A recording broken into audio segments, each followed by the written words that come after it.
Today's home tip, things that you can do quick changes with, which will have a maximum impact and won't hurt your dollar. So today's topic, we're gonna talk for home changes, is lighting. The reason why I'm standing here, I got some great light fixtures behind me. Now again, you don't have to go out and spend a crazy amount of money to change the lighting in your home. But you do want to change the lighting if there is a couple of things that are happening in your home. One is that it's poor lighting.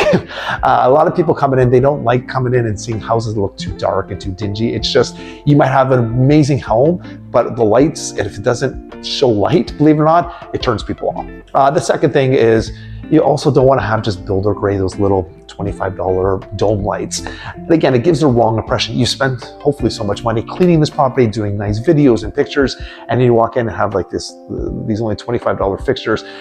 It just doesn't set the right set in the mind of the buyers, saying that you've spent much time or energy on this home. So yeah, and I'm telling you, you don't have to go out and spend a crazy amount of money buying these expensive light fixtures. There are some great modern ones that you can go to, even go to HomeSense. There's some great ones even at IKEA, or even check Facebook Marketplace. And you might want to spend a little bit of money if you don't know how to change your light fixtures and hire an electrician. And that's what we're going to lead into next week. You might want to hold off hiring that electrician until I tell you next week's tips. Okay, let me know what you think. Bye for now.